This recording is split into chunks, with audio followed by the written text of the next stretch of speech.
أخاف من أحد. أي واحد سياسي حكم العراق فحضوره، الحضور عنده حرام، الأكل من عنده حرام، حضور مجلسه وتكتير سواده حرام.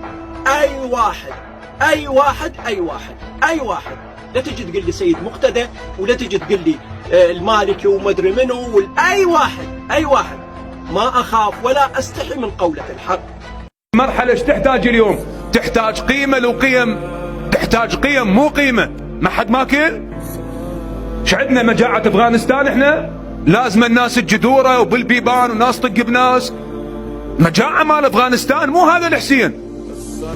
هسه خاف تسمع لكم خطيب مغرر بيه، ما له علاقة، يشتعل الأمة تشتعل، شالي يحط مالاته بجيبه ويروح للقير وبئس المصير. هذول خطرين، خذها مني، هذول خطرين على المجتمع. ليش؟ لأن هذا يخدر الشارع.